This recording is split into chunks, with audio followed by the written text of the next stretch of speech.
Friends, ito yung last video of a 3-part series na didiscuss ka natin how health insurance works dito sa dito sa atin sa Pilipinas, mga friends, no? So, na-discuss na natin yung HMO, okay? Na-discuss na natin yung PhilHealth.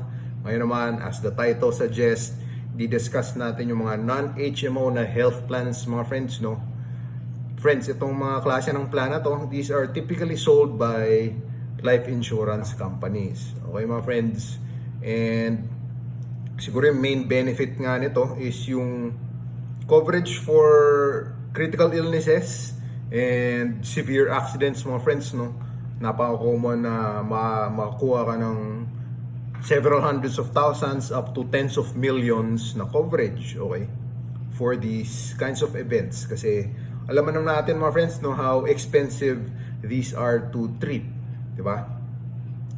Itong mga klase ng health plan na to, friends, hindi siya katulad nung HMO and PhilHealth, no, na may network, diba? Dun sa PhilHealth, meron yung accredited hospitals and clinics, okay? Sa HMO, network nga nung providers. Dito sa non-HMO na health plans, reimbursement basis, okay, mga friends? So, depende sa klase ng event, the provider will ask you for certain documents, okay? Meron yung required na, depende, kung halimbawa kung sakit, kailangan nung doktor, ang tawag nito? Well, bibigyan mo sila ng form, okay? Tapos doon, isusulat nila yung findings, yung diagnosis, okay? Tapos, you're gonna have to submit that form, and that is part of the requirement, mga friends, no? So, like I said then, reimbursement basis, okay, mga friends? So, what this emphasizes, or what this also means is that kailangan mo muna bayaran yung hospital bill before ka maka-make ng claim, okay? Kasi I think yung isa sa mga at least for what I know sa company namin, sa AIA, ano ba, yung accident, mga friends, no? One of the requirements is an official receipt, okay? So that means kailangan muna bayaran yung hospital bill. Right, mga friends? Speaking of yung coverage for critical illnesses and severe accidents, depende rin sa company, no? Depende rin sa provider paano nila i-structure yung benefit, okay? So meron yung iba parang percentage cash payout, depende sa severity ng illness, okay? Meron din yung iba na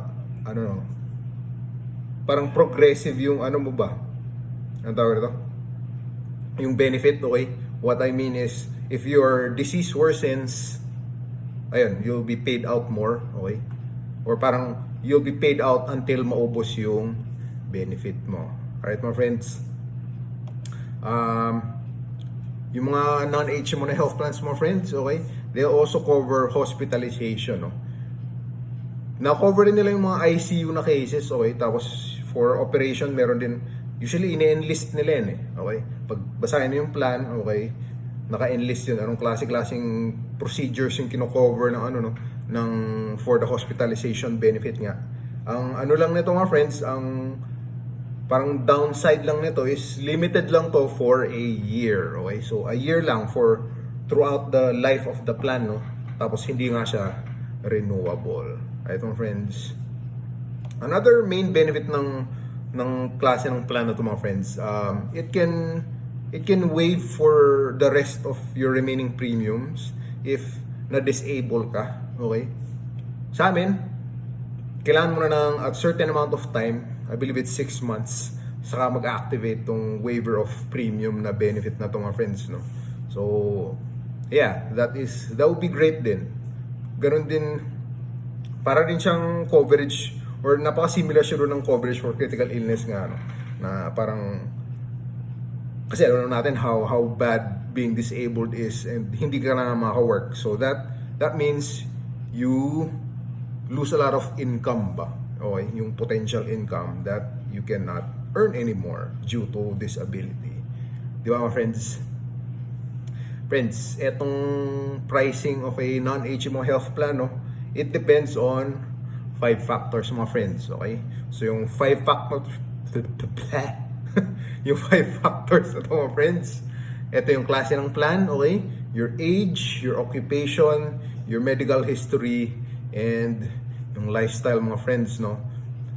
discussin nyo briefly how this works, mainly in terms of which is more expensive, okay?